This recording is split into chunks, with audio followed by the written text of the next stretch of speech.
I look fly in this shit. I ain't gonna lie. I'm You with got this your shit all winter Versace on. long. You got your Yeah, bro. Versace on.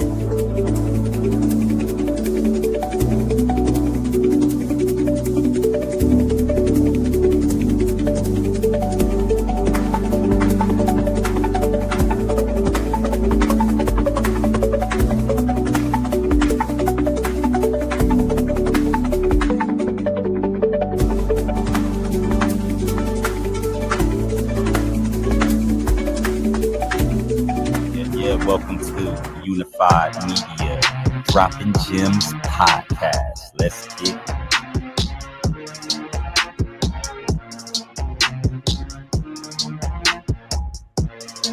See, I love this atmosphere because it's showing you how you can step into being a shepherd, not a sheep. A shepherd is a leader. A sheep is a follower. You become who you say you are. You step into your divinity. You step into your identity. This is what you all are doing while you are here. So when I look at you all become influencers. Do you all know that you are world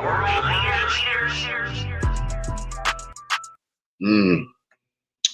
Unified Media Podcast, Season 4, Episode 13, with AI, business, and creativity.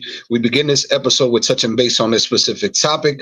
Our discussion will revolve around the technology of AI systems and platforms that cut into saving time, budget, energy, and producing ideas. How does this affect business and creativity? The pros and cons. Like and share this video to those who will find this information useful. Tune into the show once a week, every Sunday, a little after 8 p.m. Eastern Time, live on YouTube, where we have raw, uncut, open discussions that can range with insightful and educational information across the board. Other episodes would include past and current events, trending topics, conspiracies, personal journey, and more. We also invite special guests to shed light on who they are and what professional industry they are in. If you'd like to be a guest on the show, email droppinggemspodcasting@gmail.com with your name, business, industry, social media, and brief bio. Hosted by yours truly, JR the Truth, ONTL Dewan Aki, and our third seat, the one and only Survival Skills. We are here, fellas. Welcome in. Episode Welcome in. 13. Welcome in. Episodes left for the Welcome. season. Oh man, powerful episode today with AI, business, and creativity. And I can't thank our fellow hosts and brethren, Survival Skills, who sent me was it a link that you sent me of a video? Was it a video clip? Can you tell the people on here exactly what it is that you sent me that kind of set the precedent for today's episode? So what set the tone for this was I happened to be looking at a link. When I saw the link was basically just talking about AI. And it was talking about AI artists. Now, the particular artist that caught my attention, if you all have been listening quite a lot lately, is Kehlani. Kehlani has this hit song called Folded. Well, what sparked the whole controversy was the fact that there is a AI artist. So someone had created an AI artist, a label created a AI generated artist. And this person has a song, what has her whole album is called Folded. And I was like, well, wait a minute. Well, it sparked a controversy because this AI artist that has been created by a label has signed a $3 million record deal. Now, wait a minute. We're talking about a AI created artist that a label has generated. Now, the whole thing is you're giving us an artist that has basically been produced through the label. And I was thinking about like what's something that would be scary about that. The fact that a label is saying that we don't need human beings. If I could go ahead and have an artist go ahead and do everything for me, and all I have to do is pump things into this, why would I need you to come up with creativity? I'm already feeding that. When it comes to music videos, that's a budget cut. I can go ahead and start clipping people away. And that's where this really came from. And then when Kehlani brought up the same idea, she was like, how on earth is that even like how is this like she's like, you know what, I'm starting to think that right now reality is not a real place. Like the real world we live in ain't real no more. So that's what really sparked it up. Yeah, I mean, Video. I mean, I couldn't even kind of wrap my head around the idea of why it is necessary to have a digital artist from a consumer standpoint. And the reason why I say that is, yeah, we live stream on StreamYard for the pod, and it's connected to the YouTube channel. So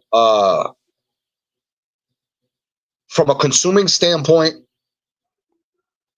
as a fan who likes to go to festivals and have a specific event consumed, energy, music loud, people around you dancing, having a good time, that that skin on skin interaction live, there's nothing like it from a human to human standpoint. Digitally, for a young generation who just wants to be home consuming something from playing,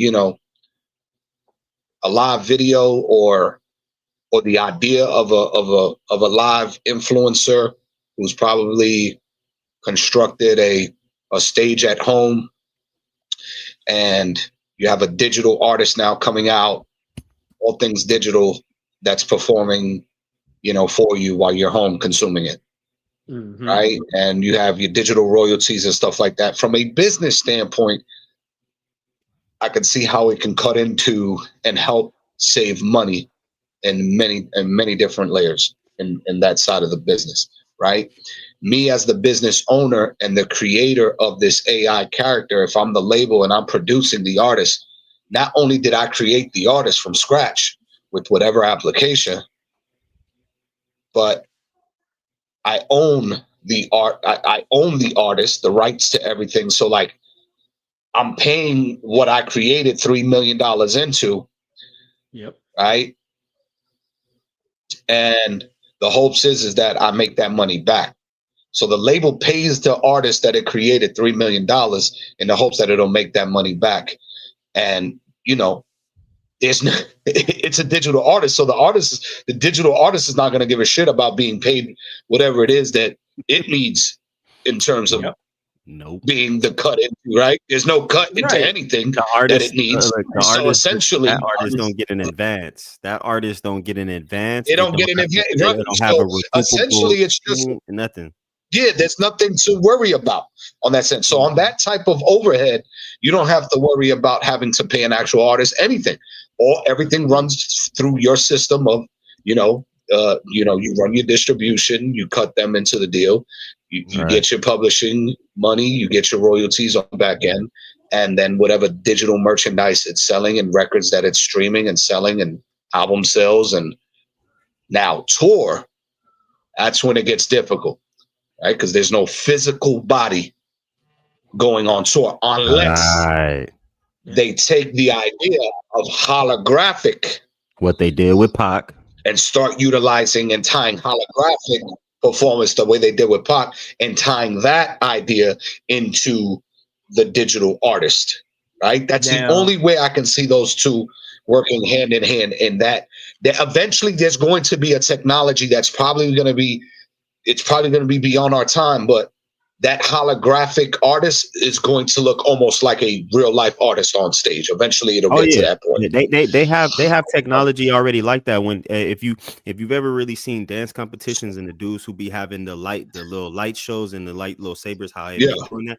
That's kind of the technology already that they're going to be able to utilize. So you see the way it's aesthetically looking at it, you'll be able to still experience all of that. They have auditoriums and theaters. I think it's going to be more virtual. And but even still, they have auditoriums and theaters that where you go sit back, say something, some wind is blowing or they spray something on you, you feel the reaction and it's like a real thing, right? But this is a movie. Mm-hmm. This is the thing. How am I able to feel what's coming out of the movie? I just seen on thing, they have something in Vegas where everybody's laid back and the apple tree is falling and there's apples falling out of the sky. You get what I mean? So like you're gonna get even though it's a digital thing, you're going to still be able to experience some type of real life experience, right? But I agree to your point when it comes down to the virtual reality thing, where you'll be able to sit down, put on some goggles, and you'll be immersed inside of this visual performance from this AI artist, where now you are feeling what's going on, you can hear what's going on, you can turn and see different people next to you and interact like that. It's going to be all in the virtual world. It's not going to, in a minute, it's have you guys ever seen Ready Player One? Yeah. Oh yeah, one of my favorite movies. Yeah, Ready Player One. Literally, that gave a blueprint definition of what the world's going to look like outside versus what it looks like on the inside. And you see how many people were actually playing that game and involved in that game, and how the world looked on the outside. People are living out of shipping containers now. Yeah, and I mean, let's take it a step further. I think if there's going to be a point in time, and I've already heard this, where people are playing games that turn into digital coins that turns into real money. Yeah, that Roblox is one of the things. Fortnite is one of those things that have already started it. So it's gonna TikTok and all of these platforms that allow people to gift people. That's already there. That technology is already there. That's already set. It's setting it up for that. Yeah, it's setting it up for that. And I think for us, go ahead, sir. But so one of the things, like, I'm taking it a step further from what you all are saying, from things that I know I've seen personally. So like when you said human interaction, well, here's the thing. They already have it where if you all have been to Disney World has like the world of tomorrow, Futureland. And in Futureland, I don't know if anyone's been to Disney World lately, but have you all seen like the mechanical robots that they've been showing? They look lifelike, animatronic, like they actually have Walt Disney, like he's lifelike. All of these animatronics and things that you've seen, that's already here.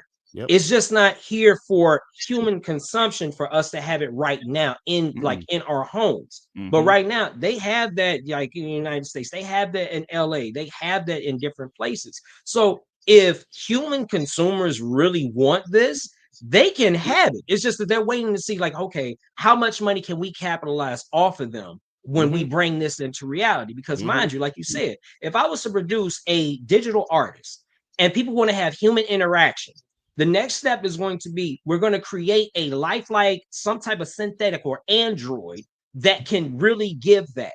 They've already shown that on the news. Once upon a time, they showed an android. The problem was AI has grown so far advanced.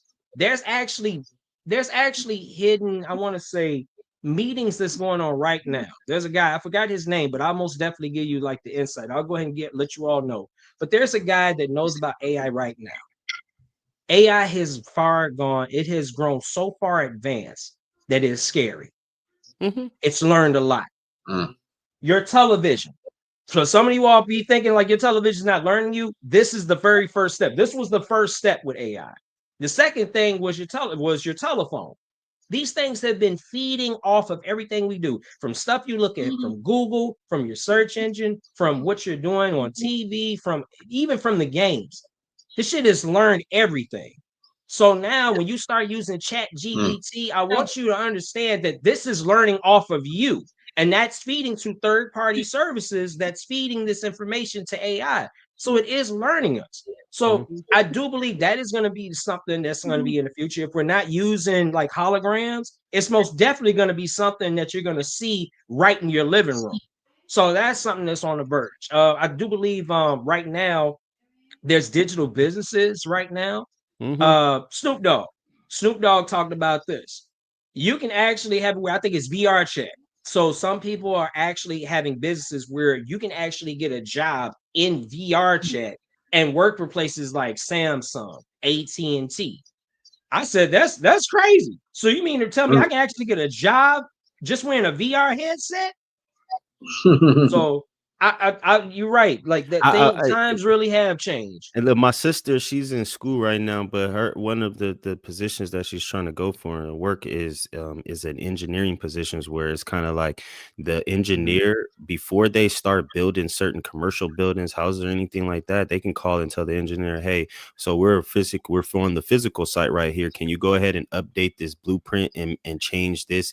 It going from 17 feet back down to 15 feet because this is the original space. We went out and did the thing, and then all she has to do is go in digitally and change and rearrange it, boom, and then it's automatically updated and it's sent to them via their iPad, and now they can go ahead and start actually creating and building the spot. Like they have it where you're going to be able to get different live things that'll be able to, you'll be able to make changes in real time, and it's all based off of data. It's all, like you said, how everything has been reading us. That's the best part about AI is it can be as smart as you allow it to be. It can be as smart as you allow it, and the more the tool, the reason why it's better, it's dangerous because it can, if it's able to do something beyond what you are thinking it's capable of, that's what makes it dangerous. Because what makes it a tool and what makes it useful is if you know how to use this, you can make it do what you want it to do versus it trying to read what you do and then make you do what it wants you to do. So it'll, like, AI learns you so it can know how to manipulate you. That reminds me of, like, I'm gonna use these two examples. It reminds me of Resident Evil. Oh yeah. Okay. In Resident Evil, the little girl that was, the AI generation in Resident Evil, and then and then anything else that I mean, fucking Matrix, even the Matrix. Yeah, but have y'all seen that movie called Lucy? Lucy, okay. Lucy is, was that the one? Was that the one where? Was that the one where she was like, they utilized this technology where she can utilize 100% capacity of her brain? Yes. And man, then that shit is my at the end of the movie, because she had too much and it was so powerful, she ended up just becoming a chip, just becoming a something digital. She went from being super physical, having the ability to think beyond what she able to do. She can look at something and read the language. So with Google right now, you can put your Google Lens up to something that's in a different language and it'll translate back to you, and you see on your phone what is actually saying in English, whatever your original language is. Well, in there, that's what it was showing her becoming that automatically. Morgan Freeman is one of the scientists who she went after to try to help her figure out what was going on. She was able to feel things from the time that she came out of the womb and things like that. Like it's a great movie, but it's a really deep, thought-provoking movie if you actually go and watch it. But that just goes back to what we were saying when it comes down to technology and how it is. If you actually look at that, she went from being human to becoming digital. Yeah. And I want to touch base on something that you both mentioned in ChatGPT. I've poured into ChatGPT two different ways. I utilize it, one for film. So what I would do is I'll grab like an article or a post from Facebook that is inspiring, and then I'll grab something that I'm working on and I'll combine the two, and that's how I came up with the Jihatsu film and the Vanishing Point. And then it, as it's feeding me stuff, I'm taking certain bullet points to apply myself so I could be productive and be on hands and creative, and I'm not completely letting it like make the final call, the final decisions. And then in terms of what you're mentioning, Aki, when you were like, pour into it so that way you can receive what you need to receive from it, as opposed to the other way around. I do that with sports betting. So with sports betting, I go in and I give it a prompt and I tell them to break down and give me formulas on overs and unders based on matchup, performance, momentum, trends, things like that, injuries, etc., and then save the formula for each sport. And then after it saves the formula for each sport, it's already stored it. So I have it already thinking the way I need it to think. If you go ahead and you take the same parlay and ask it a question without the formula, it's going to give you a different outcome based on whatever research it needs to do. But because I already gave it a saved formula and something that works for me, the minute I post my parlay and I tell them, hey, what's the best? Is this justified? What's the determining factors, etc. What I do is if it gives me information that matches my personal research and my human research and how I feel about the parlay, then I go with it. If there is a slight discrepancy in how they feel about a certain player, and I feel the same slight discrepancy with that player, I'll go with it and I won't even touch it. I'll remove it out of the parlay. So I almost use it like Real Chat is saying, it's almost like use it like an assistant. You know what I mean? And be able to produce like that. From a film standpoint, I think it's going to be able to create a lot of ideas and amplify a lot of ideas. I just don't want the creative process to ever lose sight of collaboration, because I think collaboration is the key to everything. Always. When it comes to producing anything. Think about this, guys. If me, you, and Serve didn't have a certain level of intelligence, articulation, direction, support, formulas, ideas, opinions, perceptions, perspectives, this podcast wouldn't be what it is. Nope. You need that level of collaboration. Yep. It would lose sight of what it feels like if we start going, all right, guys, next Sunday, let's just place up our AI versions of ourselves, press play, and let it dictate whatever it needs to dictate for the podcast. And let them talk amongst themselves while we go on vacation. That shit would be, you know what I mean? But you just gave the formula on why it's going to that direction. I'm not saying it that won't happen. I'm saying that is the reason why. Imagine, as it, like you said earlier, as a business owner, I get to create the whole thing, the whole same experience, but remove my human self from it while I'm out on vacation. I got this AI running my thing, and I'm sitting back drinking pina coladas while this AI bot over here talking about some real world stuff or whatever subject matter it's talking about. People are locked in and tuned in, and now they're paying for that. So it's this is if you really understand, this is where you see how dangerous it can be to society because of how lazy it can make you. Because the less, and you think about it, the less you use something, I mean, they say the more you use, I mean, the less you use it, you lose it, right?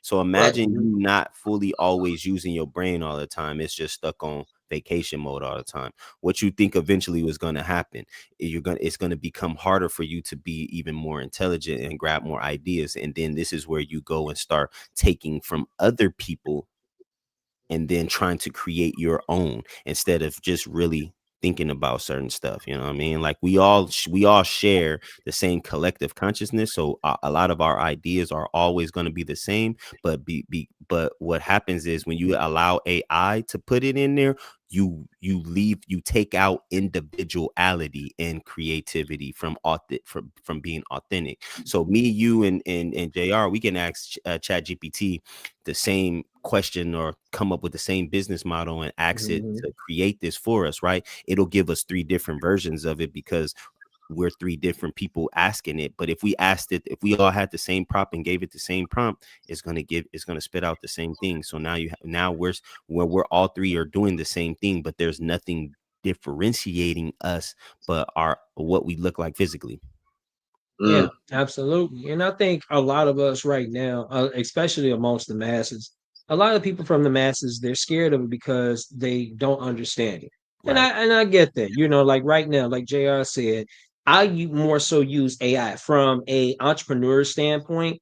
I'll use AI as an assistant. If I have an idea, then I'm going to go and play around with that idea. And AI is able to help me create multiple different perspectives. Okay, well, if I did this, this is how I could take this route, or this is how I could take this route.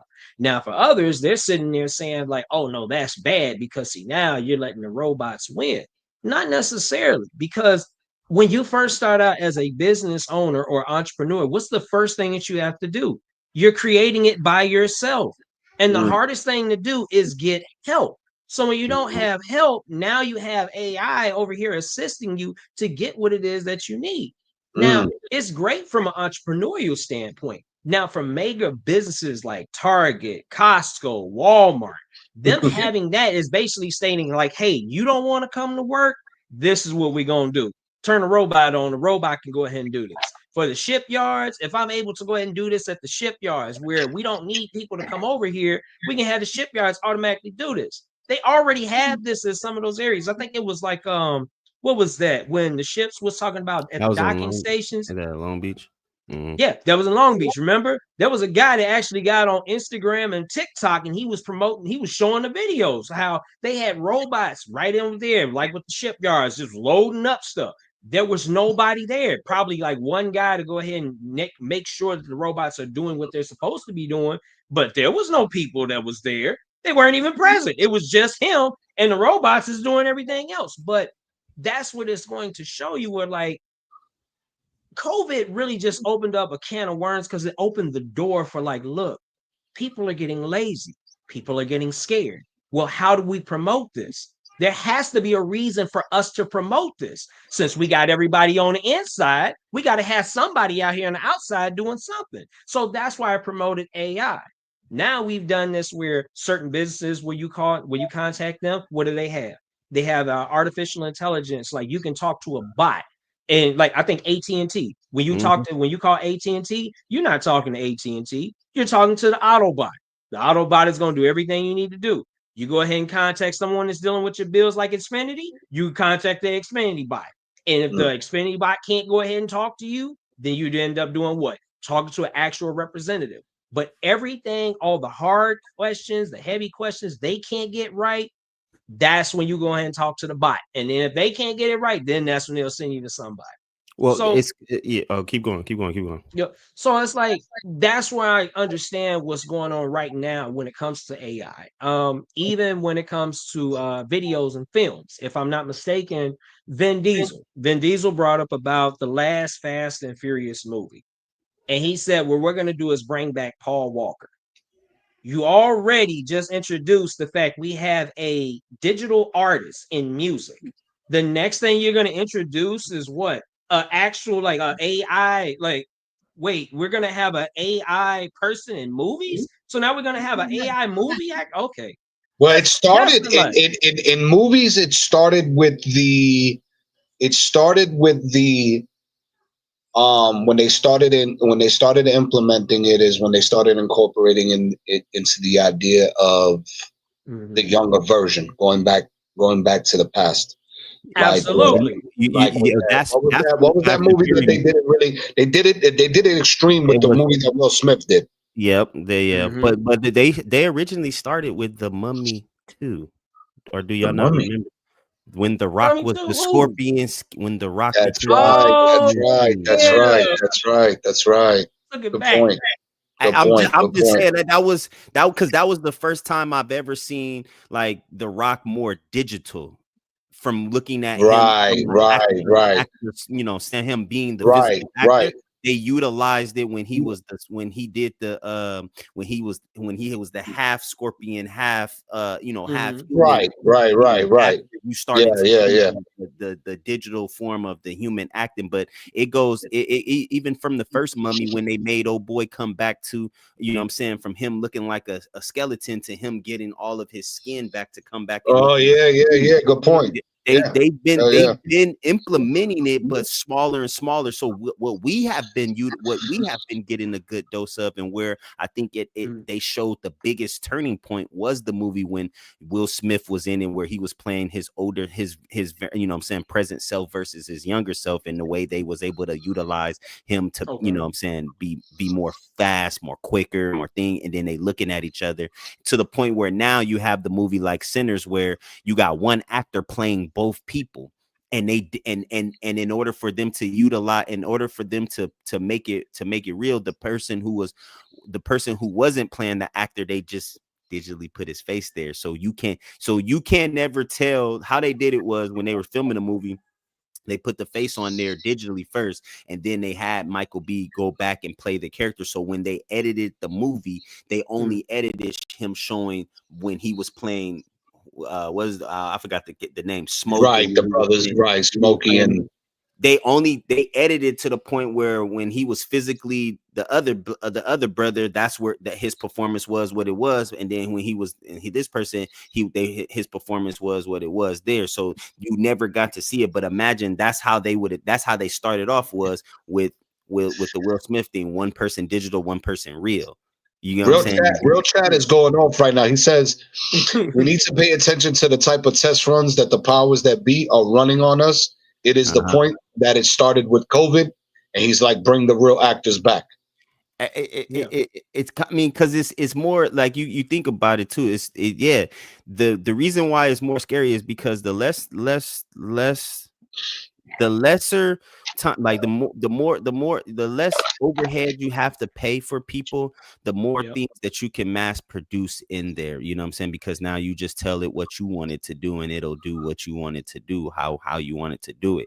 There's no arguing, there's no pushback, there's no, are you there? I don't have to go out and interview 1,000 people just to make sure that this person is white, what I'm asking and fitting for. You have the system already set up where you give it a prompt, and it acquiesces exactly to the T of the prompt, and boom. See, that's the kind of thing though about being about AI versus what a human aspect is because in human aspect we can improv right on the spot. AI still hasn't gotten to that level, and it's going to be something that's hard for them to try to even to make, because you can't improv with AI if you have to tell it what it needs to do and how it needs to operate. It can't improv from there. Let me ask both of y'all each, starting with Serve. Okay. What's one pro where AI can be beneficial to both the business and the creativity? Okay. And you could utilize it in any form. Let's just say for the sake of this part, we talk about an online streamer who streams on Kick, and he's a gamer. How would you find AI beneficial to you as a gamer? Ooh, okay. So, first off, if I was to go ahead and ask AI, the very first thing I would ask them is, what's the hip trend? What is something that everyone is looking at? So now, with me being a gamer, I can go ahead and I can tune myself to what is the person paying attention to the most. Are they paying attention to fighting games? Are they paying attention to battle royales? Are they paying attention to story games? So that's something. So with AI, it's like I can ask these things for ideas. If you're an upcoming streamer, now you can ask those questions. No longer, hey, how do I set up a camera? Hey, how do I get green screen? It gives you all the step instructions just from that. So it's helping the creator become better. Like you said, have this as an assistant. Now, as far as the business, when it comes to the business, I was told that business is like a revolving door. Before you it's like the first door. Okay, if I was going through this phase where it was called like the doors. So the first door is like basically it's the door where you got to knock. You got to knock on the first door. The next door is the door that you're able to go ahead and just open. Basically, it's like first it's like you have to knock on the door to get it open. Then the other one is more so like, hey, you can just open that door. It says, hey, you can just walk on through. Then you have another one that's the revolving door. The revolving door is where it's like waiting for your time and your opportunity. And then the other one is just like you're just able just to say, hey, I've arrived. The way how I see businesses doing is the business is just automated. Basically, it's just taking what you have already implemented into it. Now you can just show up. That's all you have to do is show up. That's what a business is for. It's just AI is making it where all you have to do is show up. You don't have to do anything else because you've already paved the way. You've already gave the information what it needs. And then after that, the creator just sits back and let it do its own work. Because truth be told, that's what we're trying to do in all our businesses. When you first start, you're the person that has the idea. Then after you have the idea, you try to spread that to your workers. Now, while you have your workers, what's the next step? You have to find supervisors, someone that implements the same idea that you have.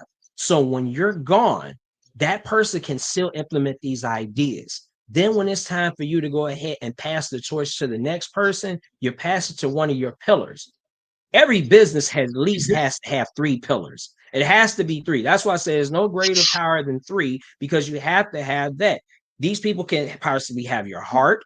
They can possibly have your sensibility of like how you operate with your business, like what's some of your integrity values that you have in the business. And then last but not least, it could be the fun.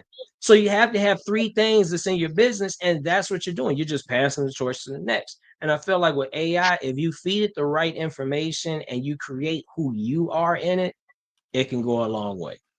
I just want to also mention your Versace look and your chain is hanging and look real heavy. It looked like every time you talk, you're more forward next to the camera because the chain is so heavy. So shout out to your heavy chain, your jeweler. Shout out to the jeweler that put together that Appreciate it, chain. bro.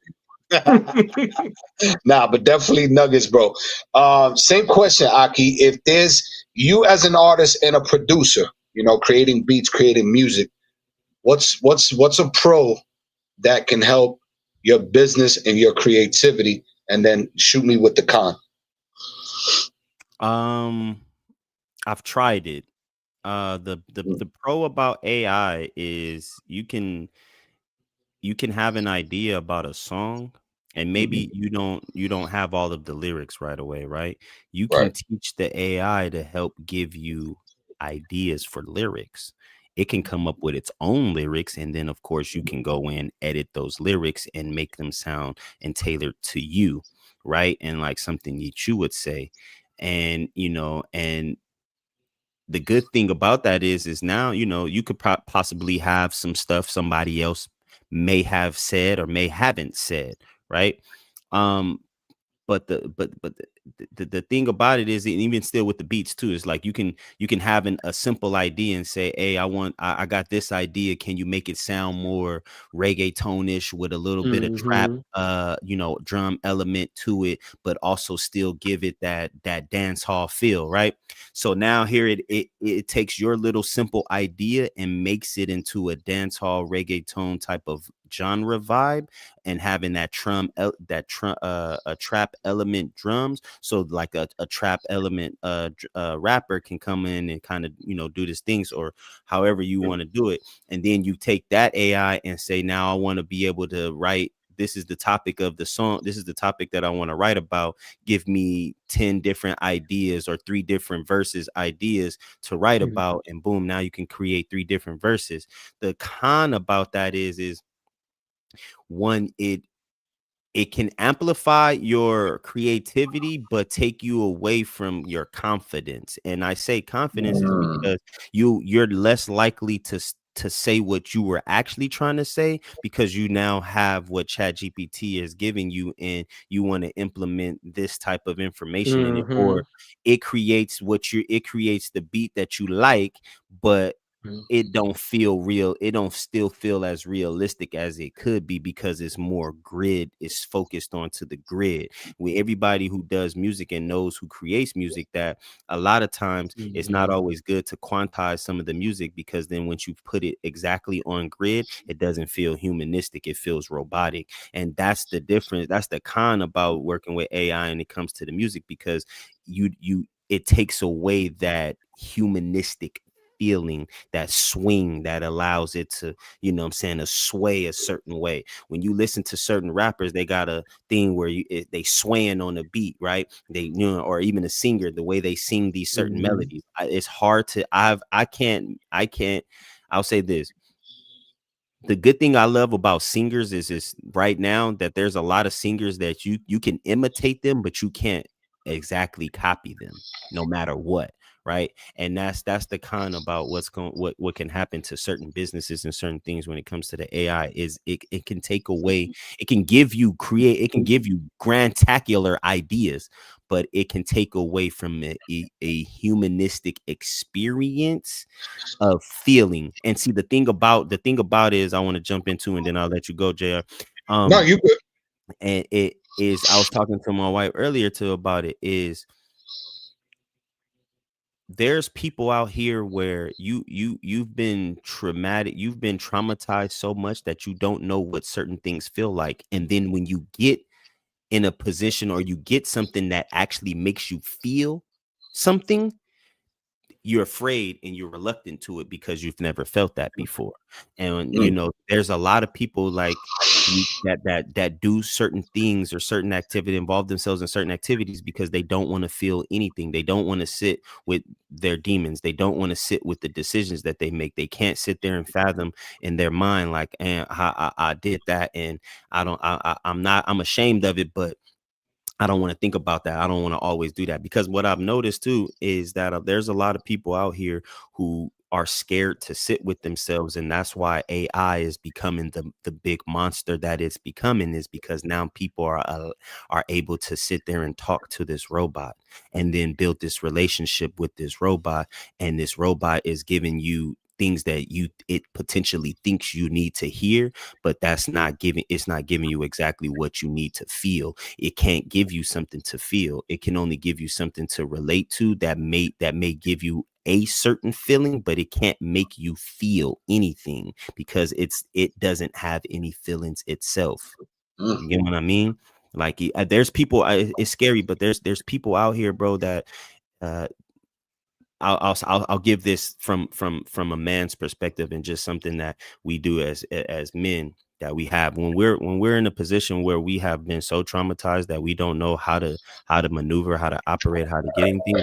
We keep chasing the same thing over and over and over again because we don't want to feel it. We don't want to feel that. We're trying to fill the void with something that we know is not going to fill it, right? We keep going for instant gratification. We don't, you know, we don't know how to settle and sit there and face what we're looking at. So a lot of times we just continues the cycle, you know what I'm saying?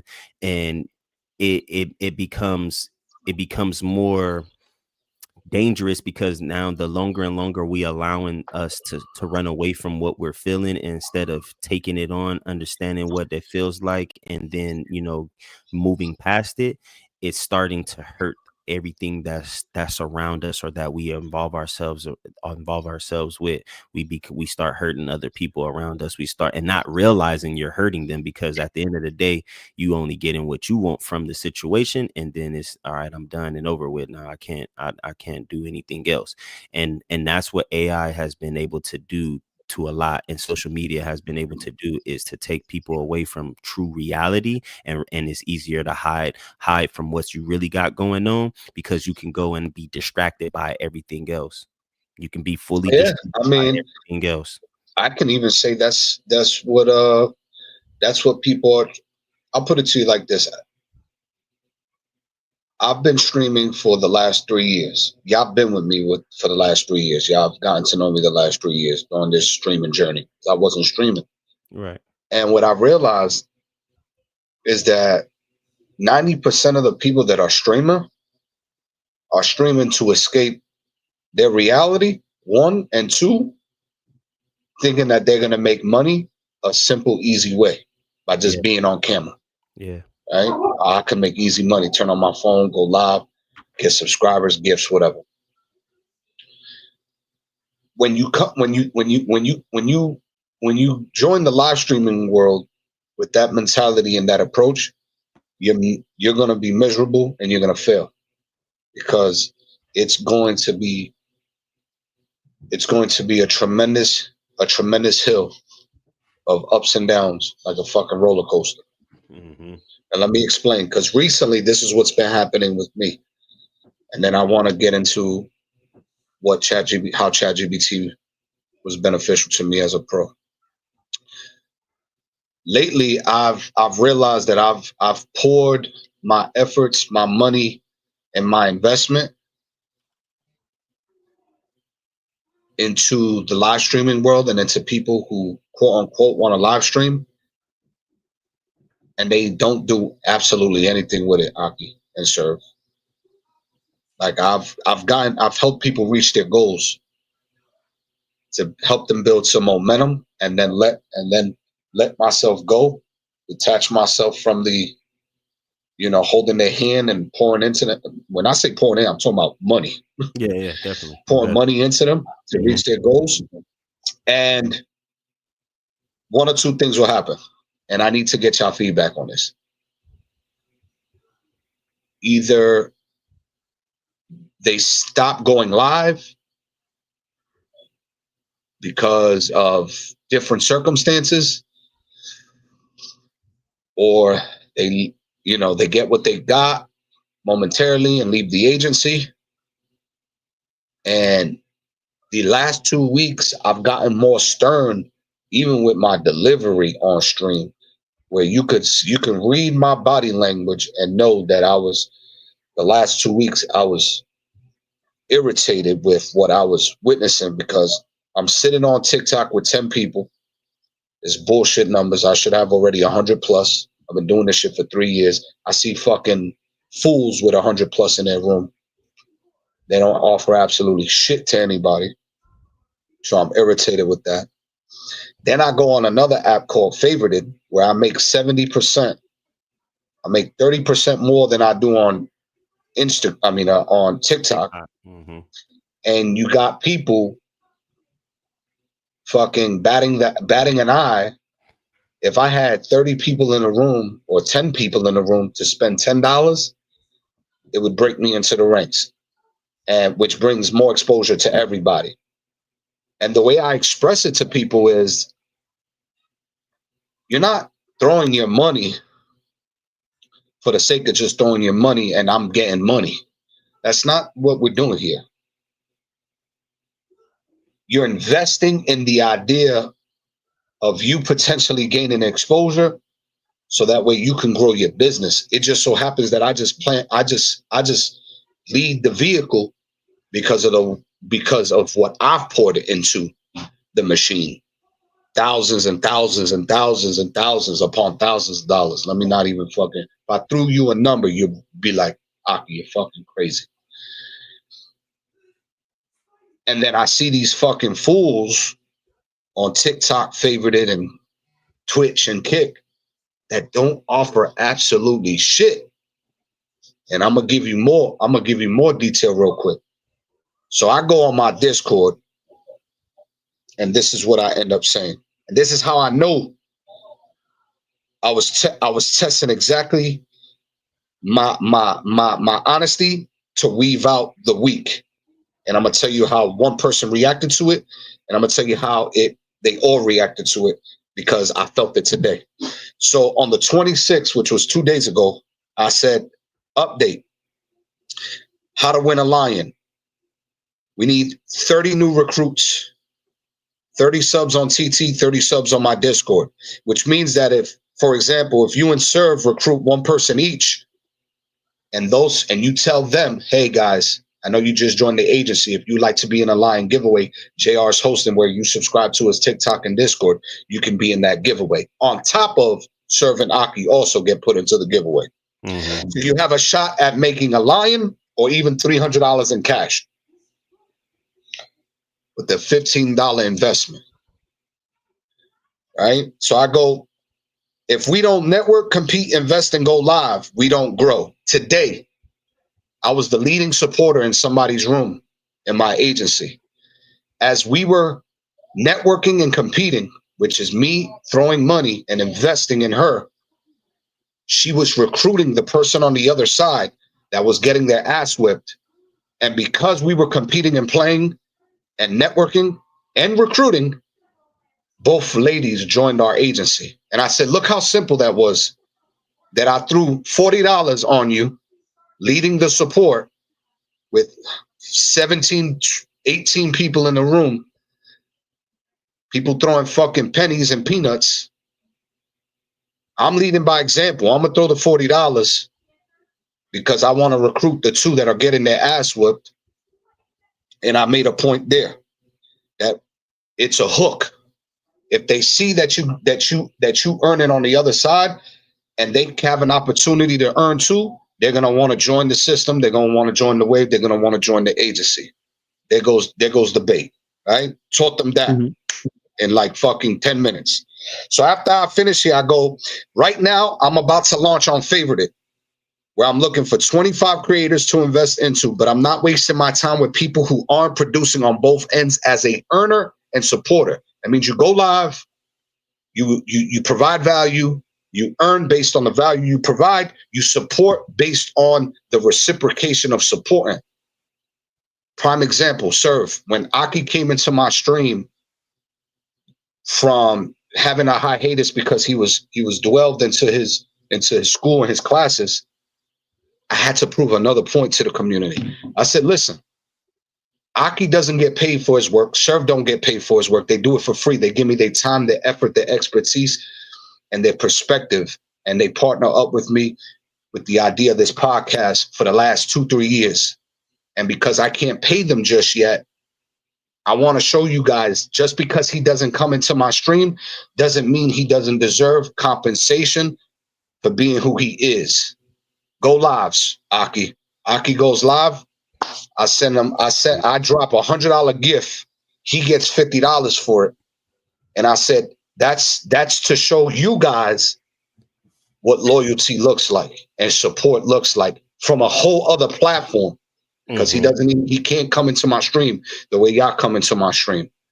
No. I'm investing in the idea of Aki because I know Aki is gonna apply himself and do something with whatever I throw him, whatever that looks like. He's gonna apply himself, and that's why I threw him. Right. So then I finish with this. It's time I take a new approach with the agency and business. Within a week, if you're not on the spectrum of activity, you will be indefinitely muted from the Discord until further notice. I didn't even wait a week, fellas. Yeah, I did it in fucking 24 hours. The next day, I muted half of the fucking Discord. Today, I go on Favorite It. I had 2 people in there. Today, I go on TikTok. I had 9 people in there. Today, I get a notification. Somebody left the agency. Somebody left the Discord. I wonder why. And that right there, I think what I've been saying, I even during my trading, like when it came to me recruiting people, one of the things that I realized when it comes to being a business owner or just being an entrepreneur, just starting from the ground up, it's always going to be harder getting people to support you. It's always going to be hard to get people to support you because it's like the people, and especially if you're trying to get family. If you're trying to get family into this, it's not really going to happen because they already know your story. The people that's going to help you get to the top is going to be complete strangers, the people that don't know you, because they're searching for the same thing. Like, bro, I don't want someone that knows my history. I need someone that doesn't know me. And that's why you're going to find strangers the same way how we connected. We didn't know each other. We don't know each other from knee high to the tree high. But somehow what came together was how we met each other through different people. Now, the support that you're getting, and this is something I could possibly say, they probably haven't tried to support you as much because they don't believe in themselves. Because they saw how JR came up with the idea. JR fed me this idea, and I didn't come up with it myself. Now, some people just don't understand. All you have to do is turn on the camera, produce the content, be you. That's all we're asking for is authenticity. Be you. I don't want you to be the next. I don't want you to act like a Lil Wayne. I don't want you to be a Lil Zane. I don't want you to be nobody else. Just be you and be authentic in just being you. Right. They're looking at how, JR got all these people. How did JR get all these people? He started from the bottom. Hey, people he started going. Look, my bad to cut you off. I'm gonna just say that right now because I'm pretty sure that is an actual question. JR he took he actually continued doing what one of our good friends, Cap, was doing first, by initially networking inside of places on TikTok and doing and throwing gifting people here, doing certain things, connecting and doing everything, to the point where he started building up. And then when he started going live himself, that's those same people that he had already had been supporting or just connecting with, started coming back and going to his life. So that's how his TikTok got built up. And the reason I know that is because I got shown the same idea. He was in position though to where he could start to do it and take it and run with it to bring it back to us. But back to your point, sir, that's I just want to. And see, and that's all they really have to do. Because see, sometimes people are scared. They're scared of how's this terminology I used to say? It's like sometimes people they stand on the edge of their greatness and they're afraid to take that leap. They're afraid to take a leap of faith. And this is what you said, it's faith. Sometimes a person's confidence is not there unless they have someone backing them up to show them that they need it. So yeah, the way how it was like, yeah, they got JR as the training wheels. He's watching them, watching to see how they produce. But now when it comes to producing by themselves, it's like, oh shit, my mentor ain't here, then I don't know what to do. Well, lo and behold, people don't realize this, but your mentor really wants to be there for you. A mentor's job is to fine tune and groom so you can bloom. If no one understands that, I understood that most of all. A mentor is just going to fine tune what is needed. They're going to spectate and see this is what you need to work on. Once you find that out, that's when you have your niche, and then that's when you can go beyond all limitations. You just need to find out what's in you, what is possessed inside of you that's going to come out, and that's going to wow the public. They haven't found that, Jay. And that's why some of them probably are scared why they just stepped away. Instead of them trying to do something, they stepped away. But that's it. A mentor wants to help. But here's the thing. As the mentee, you have to show that you want that help. You have to show them by applying what it is that they're saying. So if JR, you said, I need you all to go out there and produce blah, blah, blah, blah. That's it. The first person that shows you that, that's who's got your attention. If they're not doing it, what do you think we're going to do? Let them go, because you already did this. You already showed the land work. You already showed the heavy, like you showed the floor work. Now you got to see who's going to apply it. The ones that don't apply it are the ones that's not listening. They're not taking it serious. So what you have to do, mute them, get rid of them. These are people that really want to work. The ones that's hungry show you that they're hungry. You're gonna find the people, and that's when I do believe there was another thing we would talk. It's called the ever-ending. It's called the ever-ending list. An ever-ending list basically means that you keep recruiting. I know I'm recruiting every single day. I'm always recruiting somebody. I don't care what it is. I'm writing down a name. Let's say, for instance, I met D1 for the first time. I'm writing down his name. I meet you the very next day. I'm writing down your name. I'm going to go ahead and make sure I get a list of people that I know, and I have to figure out how would this be beneficial to you. Then I'm going to have a conversation with you. Now, once I have that conversation with you, I'm going to find out maybe you're interested, maybe you're not interested. But at the end of the day, you still go on the list. People need to do that when it comes to being on social media.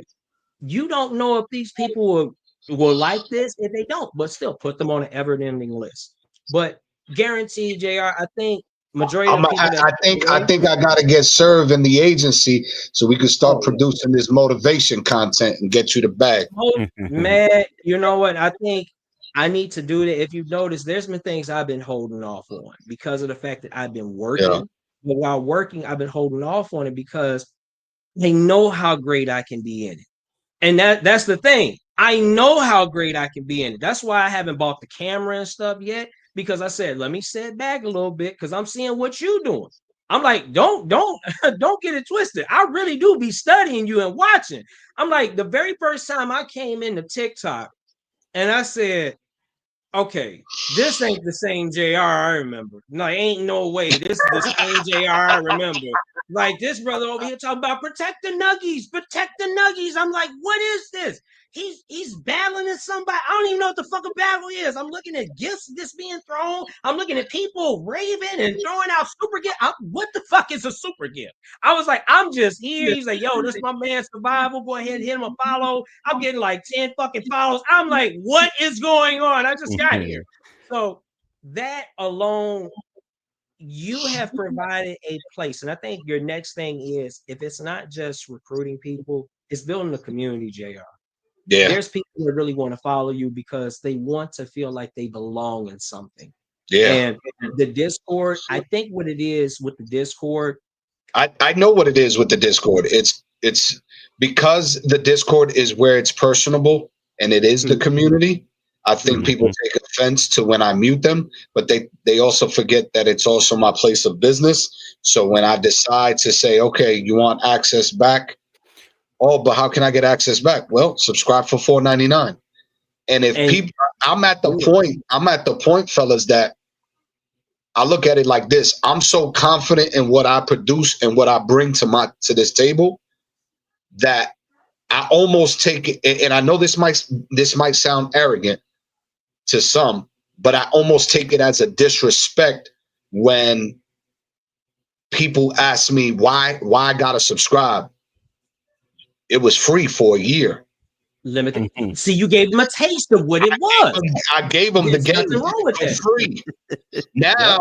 Now that you haven't been producing and you want this community, well, guess what? Now you're gonna have to pay $4.99 for it to be involved, because this is also my place of business. If you don't respect my place of business, then me and you can't associate ourselves with each other.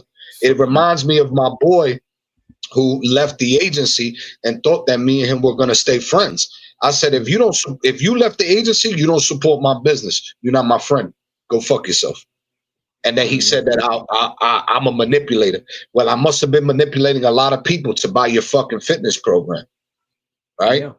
So, um, but that's to say this. I also wanted to mention this really quick before we Okay. get into the halftime, and then we're gonna get into these 10 AI tools that are absolutely incredible that I want you guys to jot down and implement on your business as well. So I ended up utilizing ChatGPT, and I told them to put together an EPK for me. This is how it came out. JL The Truth is an independent rapper, actor, and filmmaker hailing from New Jersey as the founder and CEO of Truth Nation Records, Truth Nation Films, and Unified Media. He has carved out a distinctive lane in the music and media landscape. Known for his gritty authenticity and entrepreneurial drive, JR blends hard-hitting lyricism with sharp visual storytelling. From freestyles to features heavy singles, he delivers consistent content across all platforms, establishing himself as a rising force in the underground hip hop scene. These are his music highlights: 6 a.m. on the East Coast featuring Impulse, Still Standing with what's this guy? Fucking Dame Dash, Pressure, Dead Pharaohs, the one featuring Jesse Cortez, Take Notes featuring Votto, streaming on Apple Music, SoundCloud, and YouTube. Giada Truth's YouTube channel hosts a range of music videos, freestyles, and film style productions that reflect his dual talents as a rapper and filmmaker slash actor. Videos like Take Notes and The One showcase cinematic production quality paired with lyrical grit, while freestyles such as Uncomfortable Truth and Hood Olympics highlight his raw mic styles. Press and accomplishments: over 100,000 in views across video platforms, self-produced and directed all content via Unified Media, collaborated with recognized artists like Votto and Impulse, built a loyal grassroots fan base through authentic and independent promotion. JR The Truth represents a blend of street conscience lyricism and entrepreneurial hustle. His music touches on resilience, personal growth, and cultural commentary, often accompanied by clean, high quality visuals. It's a great write Love it. up. That's a fucking write up. That's a great write up, and then because when you can utilize the EPK for its actual notion, which is what a label or a business or somebody else that can be potentially looking for somebody like you. Now they Right. got a whole story on. Okay, so let's check it out, and they know where to go check you out at. Yep. You know what Yeah. I'm saying? And Love that. and that is what. And then how did you get that prompt, or how did you get that? Since I you use um Chat I GPT, right? sent You them said. I sent them my YouTube channel, I sent them my link tree, and I told them to Google me. There you go. That's the best way. Google me, baby. You better ask somebody that Google me, baby. I also prompt them to give me a professional, summarized biography / EPK that'll be utilized for a professional email blast, potential sit down with record labels, etc. So you fed it what you fed it your goals of what you wanted, Yeah. and then gave it the different things to pull information and data from, for it to go Right. ahead and put together with this theme type. So therefore, because it's just like we all can write a professional email, we all can write certain things, but with ChatGPT, it's almost just like it cuts out your time of sitting down, you trying to create the fully professional email and saying, "Hey, Right. I'm going to give you all of these things. Put this together for me and in a way where it comes off how I need it." Because I use ChatGPT too when I do a lot of my discourses that I do for when I do Shabbats and studies and stuff like that for my culture. I write out a long idea that I have, and then I have different key points and things that I've studied in it. And all I do is to ask ChatGPT to take this passage and information that I have and put it where it shows right. It creates questions, it's thought provoking, it shows contrast, and it has great detail about this, and make it in a way where people are easily able to receive it. Then it spits out that whole thing, my whole idea, but it formulated it in a way where now when people read or I perform it, I have those things in there, those key things that's in there. So now as you're hearing me speak the same idea, instead of me saying it in terms of the way that we usually talk on a normal one basis, now it has added words in there that will make you think, that is showing contrast, that allows you to have consideration of something, you know what I'm saying? Because that's literally what I wanted it to do. So when I'm giving this to it, whoever I'm reading this to or whoever is listening to this information, I know they're going to receive it the way I want them to receive it, because it was written in the way that I wanted them to receive it. But it was still my original idea and everything in there. ChatGPT actually does not write anything added to it. All it does is take what I have and formulate it and arrange it to the where it flows as it's supposed to.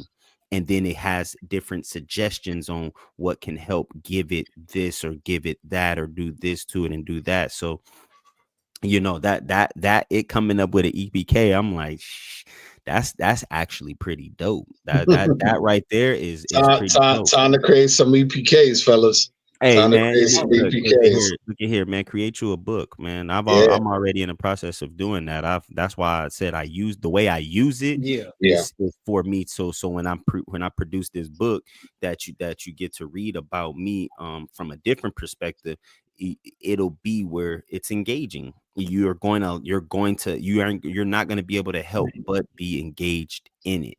And then the information that you receive from it is still personal information that ChatGPT wouldn't have known how to put that together anyway if I asked it to put together a list based off of this word or whatever the case may be. You know what I'm saying? I had to feed it what I wanted it to actually say in order for it to say it. And so it's not just going on a tangent and writing this, because again, I think if you ask ChatGPT to research JR the truth and then give it nothing else, it'll come back and tell you everything that you ever have on the internet, and that's what you're gonna get to read off of. But because you told it you wanted it specifically for this and distributing and this and this and that, it created in a way so when somebody reads it now, they invest in you and the idea of you, not what you're able to produce for them anyway. They invest in you and the idea of you, because in the EPK it says your gritty lyrics, your, you know what I'm saying, this and this and that. Boom. I'm looking for, hey, I'm gonna give you this beat. Boom. Can you write me something that's, New Jersey sounding like Doom, but from this perspective? Boom. And now you get that opportunity to still create that. Love that. You love that. Powerful. We're gonna get to this intermission piece that's called "How Will AI Reshape the Future of the Film Industry?" Then we're gonna get into these 10 key bullet points of AI applications to look out for and what each AI application is beneficial for. And then I'm going to get this book talking about books. If y'all ever heard the book Think and Grow Rich, well, I got a book called Click and Grow Rich. We'll be back after this intermission. Click and go rich. Mhm.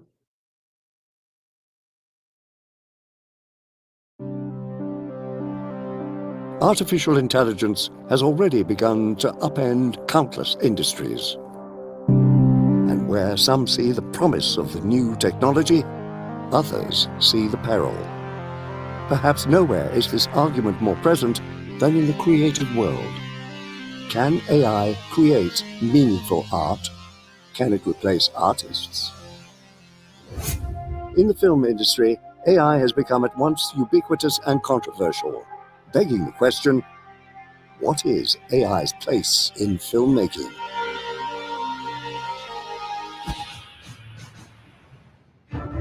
Before we reach the singularity, subscribe to Studio Binder and enable notifications to stay up to date on all our filmmaking videos. Now, let's build our intelligence. Number 5 is alive. What constitutes AI is a debate in and of itself. I like your floor. NASA describes the term as referring to computer systems that can perform complex tasks normally done by human reasoning, decision-making, creating, etc., and argues that there is no single simple definition of artificial intelligence because AI tools are capable of a wide range of tasks and outputs. Linguist Noam Chomsky has argued software like ChatGPT hardly constitutes true artificial intelligence. Such programs are stuck in a pre-human or non-human phase of cognitive evolution.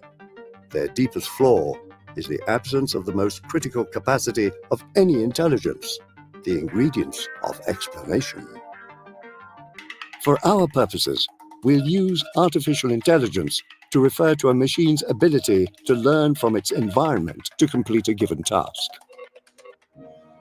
AI as a concept is not new and has been discussed and experimented with since the mid-20th century. In the 2010s, artificial intelligence came much closer to reality with advances in deep learning, which refers to machines using neural networks to process data. By the 2020s, investment in AI increased exponentially, and the technology has experienced rapid advancement and expansion in the past few years. Today, AI has a wide variety of uses, from self-driving cars to search engines. Hey, Magic Mirror, who's the fairest of them all? Why, Shrek, of course. Most relevant to filmmakers and other creatives is artificial intelligence's generative applications. In other words, its ability to create text, sound, and visuals. Generative tools of all types are already being used in films both large and small, resulting in both excitement and fear within the industry. The movie industry has always had a complex relationship with new technology, oftentimes simultaneously embracing it and pushing it forward, while lamenting the changes it brings. Sergei Eisenstein and other Soviet filmmakers wrote that sound in movies may threaten to destroy all cinema's present formal achievements. Orson Welles worried that color films hurt actors' performances. Famed writer Susan Sontag proclaimed the death of film when digital filmmaking was on the rise. And yet this does not mean criticism of AI is without merit, and that the tool doesn't endanger countless people's livelihoods. We look at why many in the film industry reject the use of artificial intelligence. But first, we'll look at its rapidly evolving uses in each stage of the movie-making process. Can a robot write a symphony? Can a robot turn a canvas into a beautiful masterpiece? Can you? AI has several applications within pre-production. As of yet, artificial intelligence has a ways to go as a screenwriter, but the technology is already being used in the scripting process. ChatGPT can be used as a tool to brainstorm ideas or even generate potential storylines. Software like Scriptbook, meanwhile, have been used to create box office projections based on scripts, as well as give notes on story arcs, plot holes, and character development. AI has also become more prevalent in the storyboarding process. Instead of taking the time to draw each frame, directors and DPs can use image creation software like Midjourney to create stills based on their descriptions. AI has become crucial for virtual location scouting.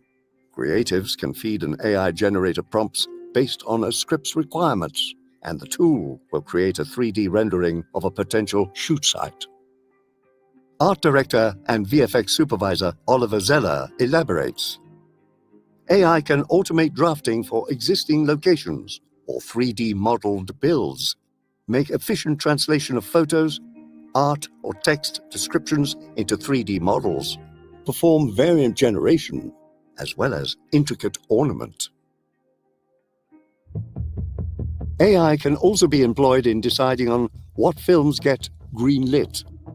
Warner Brothers partnered with AI company Synalytic to aid its development and purchasing decisions. Synalytic founder Tobias Quaiser explains. The system can calculate in seconds what used to take days to assess by a human when it comes to general film package evaluation or star's worth. And AI's applications continue into production. Artificial intelligence has been used by art departments to more quickly create production design elements, such as these banned posters in True Detective Night Country. Of course, AI can also create its own footage. Sora, for example, can build entire shots out of simple text-based prompts. This technology has garnered a lot of attention and has come a long way in a short period of time. But as of yet, it is still a long way from replacing the production process as a whole. For now, AI generative video software offers a limited amount of control over the image that comes out of a prompt, as well as a time limit. The software has also had difficulty recreating the same character from shot to shot, restricting the kind of storytelling a filmmaker can do. I am literally filled with hot air. But these generative softwares have already become revolutionary in the post-production stage. Perhaps the area in filmmaking most affected by AI so far is visual effects. Artificial intelligence has already cut down on the amount of labor needed to achieve certain VFX shots, and in turn created new potentials for what filmmakers can do. In Here, for example, Robert Zemeckis and his team used AI provided by the company Metaphysic to de-age Tom Hanks and Robin Wright. Zemeckis explains, the film simply wouldn't work without our actors seamlessly transforming into younger versions of themselves. Metaphysic's AI tools do exactly that, in ways that were previously impossible. In large part, AI has cut down on time-consuming and tedious work. Oliver Zeller notes, on the hero shot I did on The Drop, I used AI rotoscoping and got 2 days of work in an hour. Tools like Content-Aware Fill have allowed filmmakers to remove unwanted elements quickly and easily. Definitely saves a lot of time, and I look forward to checking more stuff out for anybody who's a filmmaker, actor, editor, creator. When it comes to anything, shooting wise, Studio Binder will definitely provide you some resourceful information. and tools alike. Now, talking about tools. Hold on, Aki, before you get to them tools. Yeah. Welcome back. Go ahead. So, no, I'm just saying, yeah, welcome back, people. But the way they showed that Tom Hanks and how they used AI to make him look young, and then you look at the movie, you can't tell that it was AI generated, and yeah. That right there made that right there just like it goes back to what we were just saying earlier. Look at the advancement of it and what it's capable of doing. It is able to create your mannerisms, your image, and make it younger. It can make you look young, or it can make you look old. And because of the layout, when it comes to the post-production with AI, is now they can blend it so well where it looks like it's you in that actually at that age or that stage in life. And that right there is how AI is dangerous, because it can manipulate. You can have all of these AI edited videos that can be used as a form of truth in a sense, or say, hey, they can place you in a crime scene, and on the video it can show you directly and everything about you, and then they can say, well, the video says this, that you there and you ain't had nowhere, you weren't even in the exact location, but you was maybe in the vicinity, and that's how they're able to utilize it against you. That's what makes it dangerous. But go ahead, Aki, man. I just had that was just right there on the head, on the frontal, like 100%, man. So these are our 10 AI tools. First, let me mention the one that was mentioned in that video that I wasn't even aware of. You got the script book. You got Script Book, which breaks down projections and value, not only from a script standpoint, but from a whole movie production standpoint. So I'm definitely going to use Script Book for that Jahatsu film. Mind you, and I got another film idea that I plan on pulling up on here for you guys before Aki goes, and then I'll continue the last half hour with Serve. So you guys can give me your insight on another baby that I have in mind. So these 10 AI tools. First is Script Book for all things scripts and movie production budget. So you can value out what it's going to look like from a production standpoint, and projections on how much you're going to spend to produce the movie, and then potential earnings, right? So Script Book is there, and then you got Mid-Journey as well to utilize for storyboards.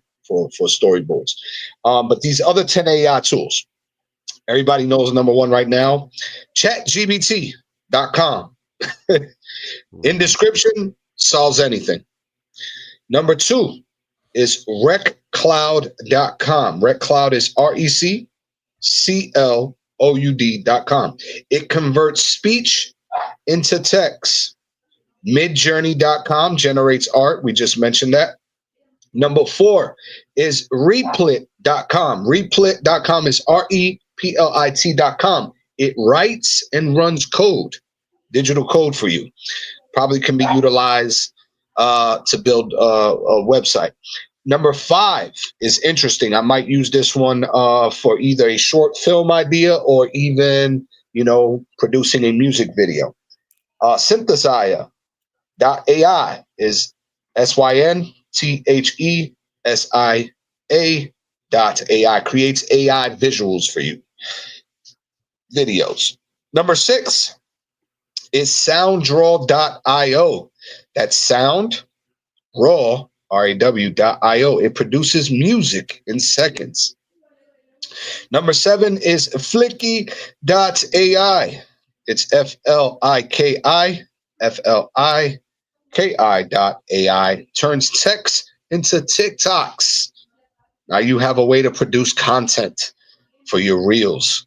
Number eight is Starry.ai. Starry is STAR, another R, Starry.ai. It creates avatars for you, which can then turn into thumbnails, banners, GIFs, etc. characters, banners, and all that Yeah, stuff. absolutely. Great for branding on social media. Number 9 is Slidesai.io. Slides, SLIDES, AI.io. It makes presentations for you.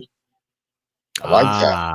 That one's good. That one's good for That is business definitely. meetings. Mm-hmm. Good for business meetings and orchestrating like a business plan.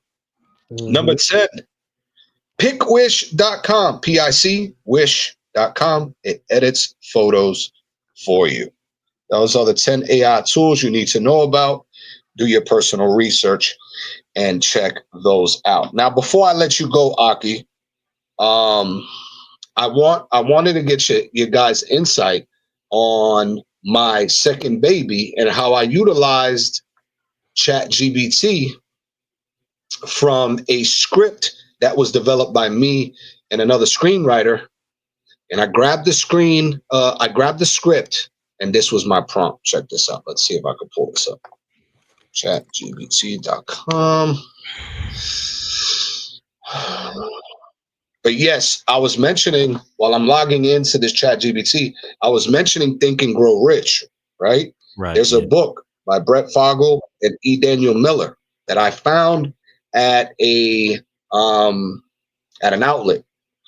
And I walked into the bookstore and I got 5 books for $20. And this one book stood out to me. I got all 5. They all stood out to me, but I got 5 books for $20. And I got Click and Grow Rich. So in this book, it says that it's the formulas that evolved out of our successes online for the last 20 years, generated millions of dollars from the internet, allowing us to create and sell multiple businesses, including one which grew from a proverbial kitchen table to number 276 on the list of fastest growing private U.S. companies, according to Inc. magazine, in the last 3 years. So, you know, your boy's going to be, I'm going to be on my coffee.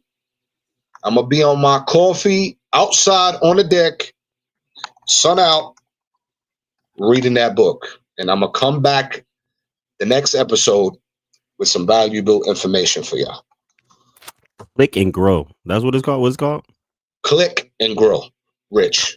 Instead of Think and Grow Rich. Click and Grow Rich. Grow Rich. And because I read Think and Grow Rich, I did the audio for Think and Grow Rich. I saw Click and Grow Rich, and I was like, this one's calling to me.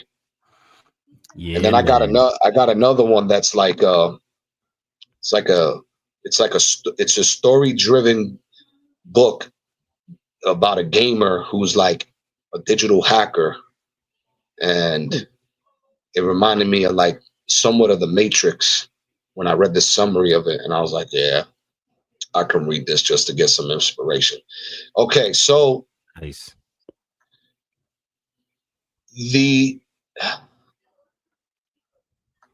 The name of this movie is still untitled, but we're going to call it Supernatural Resistance for now, for the sake of this episode.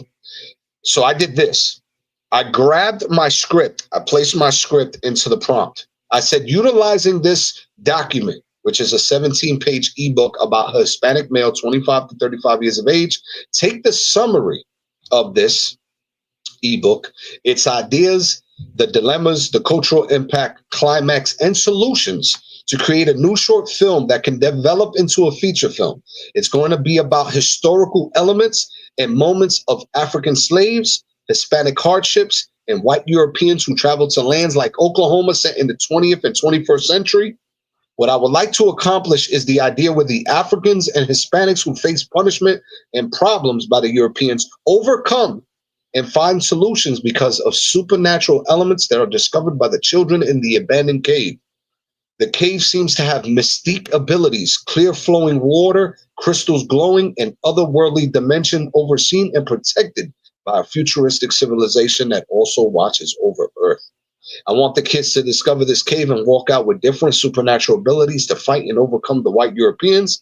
I need to know what causes the children to gain these abilities. I also need a few different movie title names and structure out a logline, characters and development backstories in a 60 to 90 second trailer for a proof of concept. You just gave it everything. Check out what I got. I got it. Listen, I got. So this is just the name of the. This is just like I'm gonna give you the names and then what it gave me. Cause of so this is the cause of the children's abilities.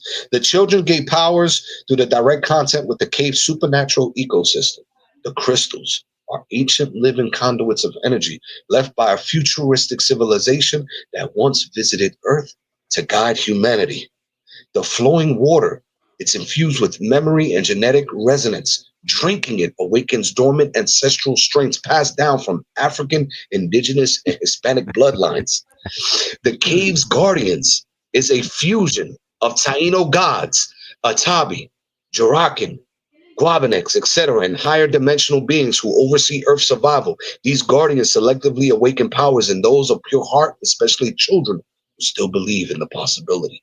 Together, the cave awakens latent ancestral DNA, unlocking supernatural traits like strength, foresight, healing, and elemental control that the children use to fight oppression. Logline. When a group of Hispanic and African children in the 20th century Oklahoma stumble upon a mystical cave once touched by gods and futuristic beings, they inherit supernatural powers tied to their ancestors, forcing them to rise against the violent grip of European settlers and rewrite their community's destiny. Sound like a good log. It sounds like a good log story. I like that. Talk to me, talk to me, sir. You know, Serve over here, like you gave it, and it gave you that from all of that. Like, yeah, hold on. Like, Serve over there trying to figure out how like, to write his next talk book. to me. Do we got a 100 million idea? Man, that's the price. Do we have a new series? Hey, talk to no, me, no. sir. That's actually cool, because look, let me give you something else to Give do. me some gems before you go, Aki. I know your time is limited. Let me add to that. Once you finish with that series, create the book. Create the book. That's a children's book, bro. That's a children's book. I like that. That's all I was hearing. That's all I was hearing as I'm listening to you explain what you wanted and what you're trying to get and what your idea is, and then what is giving you back. I'm sitting here like, nigga, I can get that to my children in their books, because see, the thing about it is it's speaking about its superpowers, its crystals and things like that. So that's something relatable to us even in this time, because people wear crystals themselves, right? But imagine you sharing that with your children, and your children is growing up and learning the same thing. And but now, instead of it just being crystals, here's this book from your ancient ancestor, JR the Truth. Here's this book from Survival Skills over here. Here's this, and each book that, you know what I'm saying, that you have in real life, or each person that you have in real life now, that your child can, you know what I'm saying, actually get to see in person. You know what I'm saying? Because of that. Because I'm just, it's just like you like how you said, it's just like they have the ability to learn their history and then continue to protect and guide their future, you know what I'm saying, because of the future gods that came down and wanted to oversee things and help civilization and humanity continue to strive through. Because if you think about it, if the futuristics had to come back and put these things into play, it was because they needed that to become, they needed the beginning to still outline with the end, because they were the end that had went back into the beginning. Yeah, that's basically what it just said. It just said that the guys who visited Earth before left all of these different things right here, so that the next civilization can go ahead and utilize them and protect what's there. And that just means that they were securing their future. So it's like, I'm from the future, and in order for me to secure my future, I have to go back into my past and set up all of these different things to assure that I actually come through. You know what I'm saying? Right. That and look at how you can just take that. I love how, you know, this is what I appreciate about this AI system, is the fact that it takes something that I've already created, because I already had a 17 page ebook, you know, that was going to turn into a script and develop into a script. So I took the ebook and just added elements that I wanted for it to be storytelling driven, something appealing to the eye, something that children could relate to, because, historically speaking, we have faced, us as colored individuals, whether black or Hispanic or whatever, we have faced so much oppression that we never got to tell the story of, but what happens when we overcome that oppression this way? You know what I mean? Like, because deep down inside, I want the message to be the way where, it shows us in the light of strength. It shows us in the light of overcoming obstacles and triumphs in a way where it's tangibly received from a eye standpoint of consumption, but then still there's a meaning and there's something to learn from. So at the end of the story that can also be realistic, because we have the ability to overcome and triumph. You know what I mean? And that we've done it. There's different ways. We've done it. Yeah, right. We've done ways it. That Exactly. we have done it throughout history. Right. So yeah, but you're the thing I like about that, and then the fact that where we are is right now is because you can take that idea and look at how it made it kind of into present time while still trying to share history. You know what I'm saying? Like still share a form of history, because I'm pretty sure you can, the first scene that comes on of the show is them utilizing their fighting powers against it. It's like you in the beginning you get a flash what they call it, foreshadowing, the foreshadowing part where you see them in they're in this massive Armageddon battle against the Europeans and shit like that. Right. Yeah, because what I'm gonna add, I'm glad that you mentioned that, Aki, and I'm gonna take a mental note and I'm gonna note it, that I'm gonna make sure that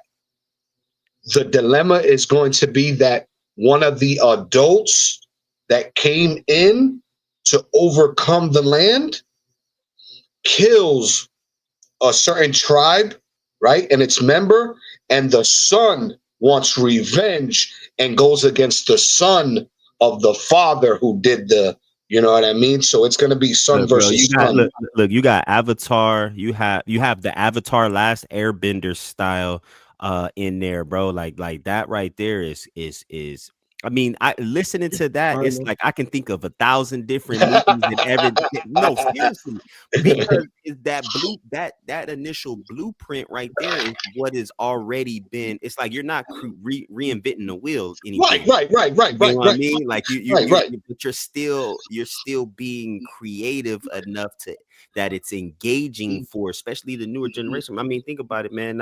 I'm not throwing that on you, but imagine, saying you have a grandchild and your grandchild gets to reap the benefits financially off of this film or script or whatever, but also too, it has become more relevant and relatable to that grandchild now because they've got to watch it in true. Because all you got to do is say, you can be the you know what I'm saying, the adult of the thing. They can watch. Yeah, because I'm gonna tell you what inspired this angle in general is I saw and I shared it in the group.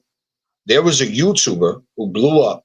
I don't know what he does on YouTube, but he sold a $10 million movie idea. Sold a movie idea for $10 million. And I was like, okay, if the industry is taking YouTube influencers and paying them $10 million for a movie idea, I know that if I reach enough significant status, I know what I can produce with the ideas that I have, and not only sell them, but produce them myself. Yeah. And I want to give you guys this quick gem of where I think live streaming is going and why I want to be a pioneer to set the precedent. Imagine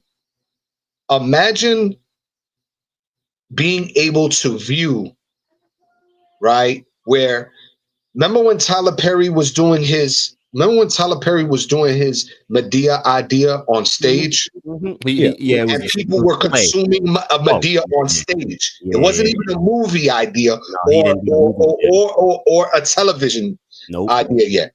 It was all just regular. It was all just on stage, live. You go to the club, you watch it on stage, right?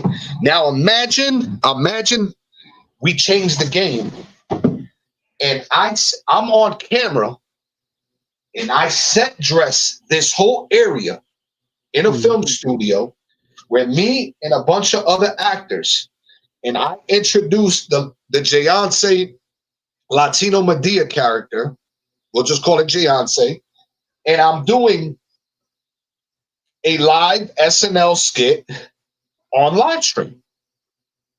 Never been done before. I promise you, it hasn't been done before. Right?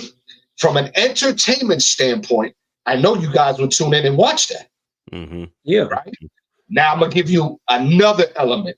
Imagine showcasing behind the scenes producing a movie live, and then watching the full product after the movie's done on YouTube. Yeah, it's never been done before. I got you. Yeah. This is why I'm telling you guys, there's going to be 4 to 5 elements of the Unified Media Film Studio, Truth Nation Records, Truth Nation Films. There's going to be 5 elements to the studio. It's going to be all things music related, where, an artist comes out, he gets the photo shoot done, gets the artwork done, records the single, shoots the music video, has the single ready to release, came through Unified Media to get it done. Then you have the showcase, right? Whatever we call the showcase, we've been talking about this as well, where, the first element of the showcase is them freestyling, then the battle rap, and then the performance, right? And then offering them a distribution deal, right? And then the other element, all things live streaming, acting, SNL skits. 4th element, podcasting, right? You're talking about all things creativity, and then obviously number 5 can be like, booking fucking actors, models, dancers, whatever for like a talent agency. Yeah. You know what I mean? Which you guys are just. I gotta take these notes while I'm talking to y'all because my mind runs like on 1,000. So what I said, you got the film studio itself, everything music, everything music production, everything which is going to be related to artwork, photo shoot. Wait, it would have to be photo shoot, artwork, single recording. We'll just put single recording, music video, right? Then you have 2, which is the showcase, which has freestyle, battle rap, and distribution, and then battle rap and performance. The performance, which garners them the distribution deal. They receive distribution deal, right? Distribution deal. Then we have number 3, live stream, comedy sketch, skits. 4, podcasting. 5, I'll put comedy sketch and filming. I'll put films and filming films. Producing, I'll say producing films, producing films. 4, podcasting, and then 5, talent agency. Yeah. Talent agency. There goes the 5 elements to Unified Media. And I wanted to take a note of that, so I have it. Copy. Okay. Appreciate you, fellas. But and that's what I'm saying is that I want, because when I spoke to a buddy of mine and he saw Jayonce, which was a character that was created in live stream. It wasn't produced for content. It was a character created for live stream. And then I started producing the little skits that you saw of the character. I'm sitting there and I'm thinking, I'm like, SNL was a fucking hit. People are watching it on television. And I'm like, still to this day, why isn't nobody doing that from a live streaming standpoint and then repurposing it as content? So I thought about it. I was like, I gotta lead that sword ASAP.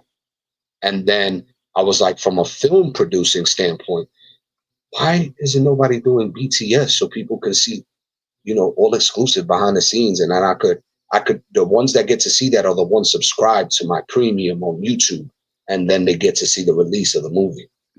Yeah.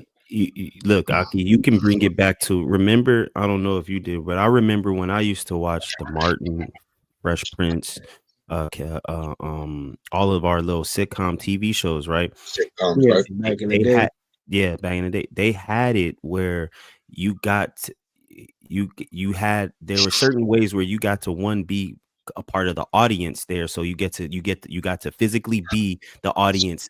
I know, Jay. And I can bring that's fucking nuts. That's what I'm saying, bro. That's why when you were saying that, I'm that like, is nuts. This sound like that is nuts, Aki. Yeah. To bring that element to live streaming as well. Yeah, because man. Yeah, that's nuts. I mean, because as you think about it too, like there was like certain shows late night, like the Arsenio Hall show. You got to sit in there. Oprah had it where you get to, they had their show that they're doing, but then they get to go to the audience, ask the audience questions and stuff like that. Right. Yeah. Now and then on certain TV shows, you got to watch the behind the scenes, the bloopers and things like that. What they were filming, how they were doing on certain sets. You get to hear that. What I'm saying. That we don't see that a lot no more, because now it's left to social media, but people are getting really tired of social media because the phones it's starting to weigh on people. People are going to transition now still to computers, but that's how come they're coming out with the virtual stuff like that, because people are still shying away from these phones now because too much information has been coming out about how detrimental the phone in having it in your physical is already messing you up. Sometimes, bro, if I'm holding my phone too long, I feel it burning on my hand. I feel my hand burn. Yeah, that's crazy. Yeah, so and that's what makes me initially put the phone down and be like, oh shit, I've been holding it too long, I ain't even paying attention to that, right? But what, going back to what you're saying, like, yeah, you imagine in a live stream that saying they're watching you live, and then they get to see the behind the scenes type of deal or something, in the background, and then you get to have certain special looks for people who are paying already. They get first dibs at the episodes. They get the opportunity to become, to fly out to the studio to be a audience member on there, or be in the background, or hey, now that I'm doing these lives and doing these things like that, now they get to come, and if they're a part of the community and they're paying monthly subscription to be there, now they get the opportunity now to come do a skit with you. Yeah, that's something I was paying attention to. I'm like, yeah, most definitely that would be something that you can start charging. That would be something like a Patreon, or for the Discord, or how long you're in there, it gives opportunity. Something else I know I wanted to bring to your attention when you were talking about the Discord, something that you need to start having, JR, if you don't have them already, start having reviews. We need to get people to understand the value of what you're giving away.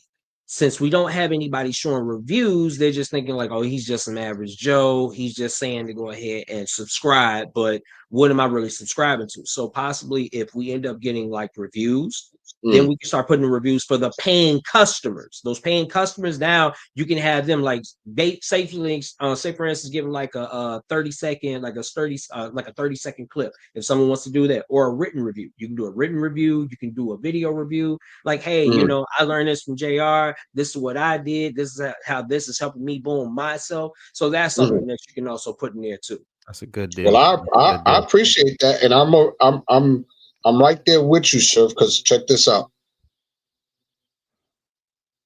because I feel like that's where we're going now when it comes to like your value.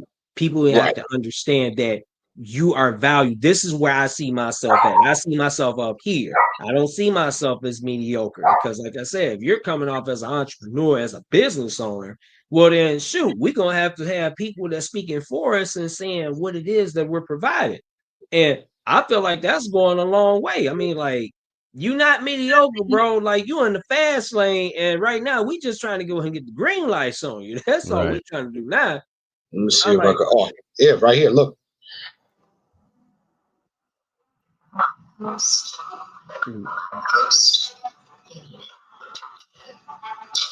one of the ways to help yourself with competition is getting yourself into a really good agency.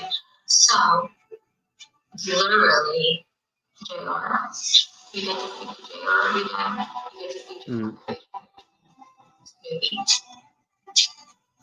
Boston, Katie,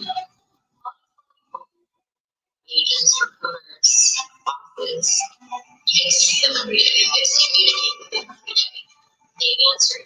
They talk to you. So, if you're now, looking for JR, it a sounds distorted. Like Yeah. we Yeah. can't hear it, but I get the Yeah. general I get, concept. If yeah. you Yeah. can Yeah, turn that into like a clip or something, and then we can put that, like, yeah, say for instance, like in your Discord to show people, like, hey, this is what the people are saying about this agency. You know, if you would like yeah, to be some, if this is if this has helped you in any form of way, I would love to get your yeah, feedback. yeah. So yeah, Yeah. I And like that, I JR. also have something. I also have a link that I share from Google, since I have a verified Google business page that has Yeah. all the testimonials on it. So I grab that and I also share that. So I have written testimony and then like that visual testimony. So I appreciate that. Yeah, shoot. I really feel like that's something that's a way to go. Oh, hell, like have them come on live one day. Like, say for instance, like on here. You can have them come on here, Truth Nation Center Stage. Like, Yeah, those are things that I feel like people need to see. Because the way how social media is being done, it's like it's a whole bunch of fluff. But when you got people that's actually showing receipts, oh yeah, man, it's a whole different ball game. Nah, and absolutely. what I've noticed that it's just more social media has become more business based and also right. So I see the frustration, but some of the people when they get onto when they trying to do their niche or whatever they're doing, that's Mm-hmm. what can be detrimental or can be scary for them. Is when you hop on, you're sitting on a live. Some people can't sit on a live and just talk and there's nobody watching them because then that's something that they're thinking about. So that may Yep, be the thing that discouraged. they get discouraged and it's scaring them away from actually continues doing live because it definitely can feel like that. But yeah, having those type of things having those type of things like that will can kind of help encourage them, to stay live or keep doing it. I know for me, I just have right now I have a crazy shit going on, so I have to be careful for what I'm doing, especially on the internet, because it can backfire on my real life because of what I got going on. So that's how come I've been subtle on social media for right now. But Mhm. I don't ever think that I'm not working for it. You know what I'm saying? Like how JR got these 2 movies just sitting in the tuck. Like I got shit that Right. yeah, like you know what I'm saying. Like if I when I started, it'd be like, oh yeah, damn, he damn, hold on. Yeah, So you know what I'm yeah, saying. yeah. That's how And it it's is. good But to have Mhm. stuff in the vault, because naturally what ends up happening is that when you're ready to get in motion in terms of producing some of promotion, this work, yeah. you have a plethora of things to look forward to that can re-spark that creative edge. You know what I mean? So I'll keep a folder. You know what I'm saying? And I'll just keep adding these film ideas. And what it does, it gives me clarity and gives me reason, right? With pure intent to say, okay, this is a goal that I'm setting for myself. How do I accomplish the physical studio to then be able to produce these 5 elements that can turn into a thriving business, and hire people at the same time. You know what I mean? So, um, in my mind, when I look up to the Tyler Perrys, the Mark Wahlbergs, the Kevin Harts, the fucking Denzel Washingtons, and then, all the acting icons that I enjoy, I take bits and pieces from all of them that I love, and I think about how grand my ideas may seem to people, but I share them with the notion that it's a in the moment testimony as I'm going through it and showing you in real time the steps that it takes, the dedication, the commitment, and the consistency of hacking at it. So when it does happen, I can go back and just that's my testimony. That's my testimony. You know what I mean? You most definitely have it there. You're speaking this into existence. So it's only evident that it's going to happen. The only thing we just need to do now is, like I said, you go ahead and fine tune a few things or a few people that want to join in on this. Like you said, how you've been using Chat GBT and how you have been using like AI. I mean, like right now, there's like a whole bunch of things that's circulating in my brain about half the stuff you was talking about. And I'm like, I love it. wait a I minute, love it. he's talking about a movie. Then after that, he's talking about the film studio. So I'm like, now the way I can see it going back to original, like our conversations about AI, how is AI beneficial for you with this? Some of those ideas that you've asked, now we can go ahead and ask, like right now, D1, you even said this about like how you have things that's put on the side. What is the reason why we have things put to the side? What is the reason why we have become hustlers? What is the reason why we become entrepreneurs? It's because that I even asked AI myself. I said, hey, what is the steps to becoming rich and wealthy? And the whole thing was, and even stated this in AI, it said, if you think that you're going to become rich and wealthy off of a 9 to 5, you are highly mistaken. You have to have something else. So I was like, wait a minute. So it's true. You can save money all you want, but you're not physically, you're not going to become rich off just your 9 to 5. But that's what we were taught as kids.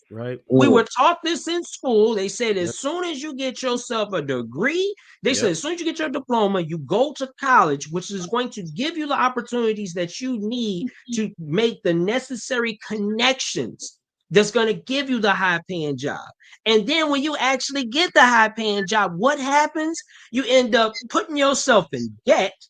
And then you have to make those connections. You might go ahead and get the right people to go ahead and put you in the field of the degree that you have, but that's not a guarantee. So obviously, we had to do things. We did this. Like the jobs have given us a reason for why we are doing these things that we're doing, whether it's a hustle, whether it's a trade, it's something that is for us and it's very beneficial.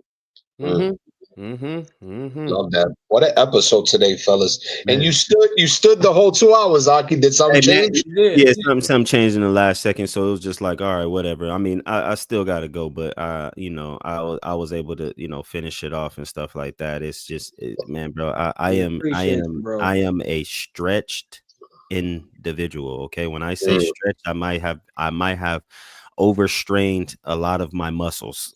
Okay.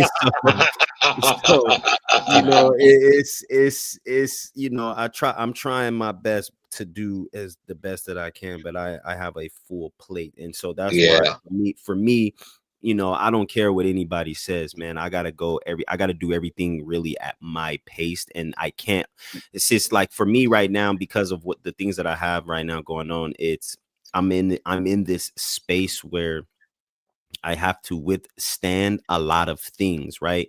And every time I do, I'm in a position to start something, I get hit with things that come and tear it down or block it a lot. And so what happens is, because I get those obstacles or those adversaries and those things that I have to go, stand up against, it takes me some time to have to, beat those battles. So for me, I look at it like, all right, instead of me trying to fight 1,000 battles that, you know, I don't have I don't have 10,000 plus strength to do. Let me pick and choose the battles that I have to fight, so I know that I'm going to for sure win them, and more so, you know, keep my ratio of win to losses in this battle, keep my wins high and my losses low, because I'm still going to lose in a lot of things, but I'd rather keep my losses a lot lower than my wins, you know what I'm saying? So therefore I can stay afloat in the way I need it. So that's how I look at it. Because I can tell you, I'll say this, I can guarantee you, come, what is it, we're in October, November, December, January, February, March, come April of next year, I'm gonna just be like how out of nowhere the label is. It's some shit just gonna start happening out of nowhere. He gonna be in motion, baby. Them files is going. That boy's gonna be click and grow rich. I'm getting that book. I love it. That book. I love it. I love it. I appreciate y'all, fellas, man. Sir. Before I let both of y'all go, Serve, what's one thing that you could take from today's episode that resonated with you and that you think you'll be applying moving forward? What I'll be moving forward with, I'm gonna start utilizing AI more. The main thing that I was more so worried about with AI is that I'm afraid of how serious it's becoming. But what I need to realize is when it comes to take care of me and my family, I'm always going to look out for numero uno. That's self-preservation. I'm always going to go and take care of me and start utilizing this to the fullest extent. If you need to work on your credit, ask AI. You need to learn how to get into stock trading, options, whatever it is, start utilizing AI. And I'm going to go to the furthest extent when it comes to like bettering myself, because hey, why was this stuff put here? I was like, as far as I'm concerned now, when it comes to that, and after the segment that we've had, I'm going to start utilizing AI more to go ahead and benefit my life, because I'm like, obviously it was put here for a reason. There's a reason why you having this idea with movies and being able to elaborate on them and being able to turn them into life and create these ideas. You know, like your imagination can take you places far beyond what everybody else is saying. So I'm like, hey, that's what it's here for. So that's that's my takeaway from today's episode. What's one thing, Aki, that you can take from today's episode that resonated with you and that you apply moving forward?